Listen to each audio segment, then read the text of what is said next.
જય માતાજી, જય માતાજી. જો અમારો બગીચો છે. આ કેરીયું જુઓ, આ લટુ બાંધી ગઈ કેરીયું, લટુ બાંધી ગઈ લટુ. એ દાને થારી રાખજો, નિયતિ હારી રાખજો. પેટમાં પાપ જપવા જાપ, એમ કરતા ઘરે રહ્યો ને મારા બાપ ભગવાને એમ કીધેલું છે. ખોટી દાનત ને ખોટી ઉલી ન કરવી એટલે વાંધો ન આવે, હાલ્યા કરે. ઘરે બાળ બસા રમતા હોય, પરિવાર સુખી હોય, આવા બગીચા હોય, બગીચામાં એવી કેરીઓ હોય, બસ ભગવાન આગળ બીજું શું આપણે માગવાનું હોય. આપણો પરિવાર સુખી હોય અને એ બધું હાલ્યા કરે એમને. આમાં લીંબુ ને આંબા ને કેરીયું ને ધરો છે.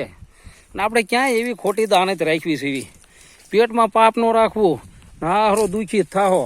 કઈ ખાટલામાં અત્યારે પસાડ્યું ખાય, આમ થામ ને ઓપરેશન આવે ને ફલાણું આવે ને, તો પેલું બધું ધ્યાન રાખતા હો. હા, આપણે આપણું હાંચવીને બેહાયા તારે સમય બહુ ખરાબ આવ્યો. એ જય માતાજી, ભૂલ સુખ માફ. મત કોને દેવાનો? ભૂલાય નહીં.